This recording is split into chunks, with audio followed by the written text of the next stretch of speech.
An samu akwatin Pandora kuma anan.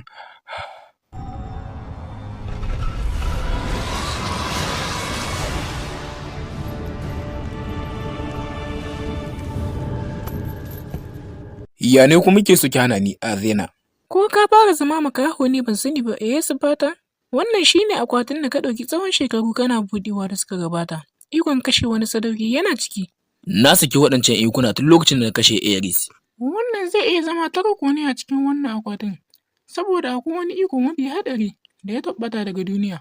Komai ya fara ne tun a lokacin da Zeus ya ci nasarar Titan a cikin babban yaƙi.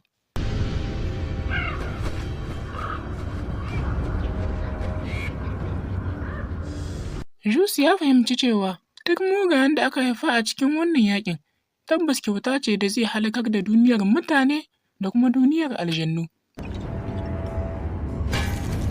Domin Zeus ya mallaki waɗannan mugayen, sai da umarci Hephaestus da ya gina jirgin ruwa mai ƙarfi da zai iya riƙe shi da su. Tsoro, ƙiyayya da kuma kwaɗayi yasa ya saka waɗannan yaran gaba ɗayansu a cikin akwati. Fatan ba za su ƙara kawo masa cikas a cikin mulkinsa ba. Ka zana haramtattun ikuna a lokacin da ka zo ka kashe Ares, tabbas na san za ka iya tuna hakan.